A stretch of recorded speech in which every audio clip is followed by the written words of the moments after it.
তখন আমাকে বলে যে ঠিক আছে তুমি আসো, বিষয়টা আমি দেখবো।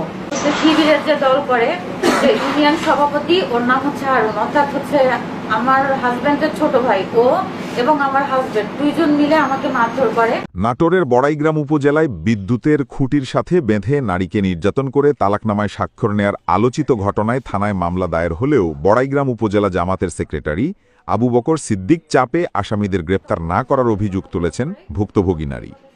শুক্রবার বিকেলে নাটোর শহরের একটি রেস্টুরেন্টে সংবাদ সম্মেলন করেন ভুক্তভোগী জান্নাতুল ফেরদৌস।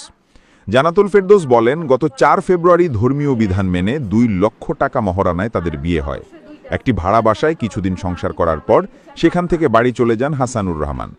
গত 6 জুন স্ত্রীর দাবি নিয়ে তিনি হাসানুর রহমান হাসানের বাড়িতে এলে হাসানুর রহমান ও তার ভাই শিবির নেতা হারুন খান তাকে মারপিট ও অশ্লীলতাহানি করেন। তো উনি তখন আমাকে বলে যে ঠিক আছে তুমি আসো, বিষয়টা আমি দেখব।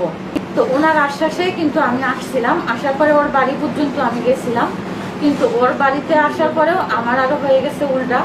ওরা আমাকে মারধর করছিল। আমি বড়াইগ্রাম মেডিকেলে ভর্তি ছিলাম। তারপরে আবার আমাকে নিয়ে যাওয়ার পরে রাতের বেলা হচ্ছে শিবিরের যে দল করে, যে ইউনিয়ন সভাপতি, ওর নাম হচ্ছে হারুন, অর্থাৎ হচ্ছে আমার হাজবেন্ডের ছোট ভাই, ও এবং আমার হাজবেন্ড দুইজন মিলে আমাকে মারধর করে।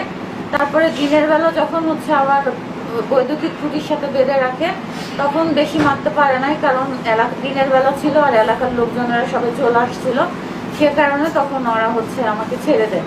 তো তারপরে হচ্ছে আমি ঢাকায় চলে যাওয়ার পরে তারপরে হচ্ছে আমি যখন আবার পরবর্তীতে মামলা করি 23 তারিখে, জুনের 23 তারিখে।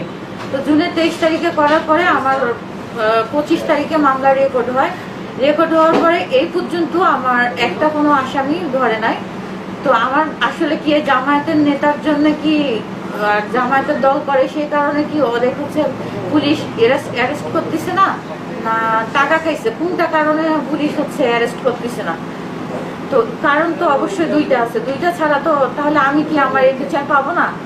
এ বিষয়ে জানতে চাইলে বড়াইগ্রাম উপজেলা জামাতের সেক্রেটারি আবু বকর সিদ্দিক বলেন, ওই নারীর অভিযোগ সম্পূর্ণ মিথ্যা। জামাত এরকম কোনো দল নয় যে থানায় গিয়ে প্রভাব খাটাবে। বিষয়টিতে আমি কোনো প্রভাব খাটিয়েছি কি না এটা তো থানার ওসি সাহেব জানে। আমার এখানে প্রভাব খাটানোর প্রশ্নই ওঠে না, কেননা যারা অভিযুক্ত তারা তো আমার আত্মীয় না। এ বিষয়ে বড়াইগ্রাম থানার ওসি সারওয়ার হোসেন বলেন, আসামিদের গ্রেপ্তার অভিযান অব্যাহত আছে।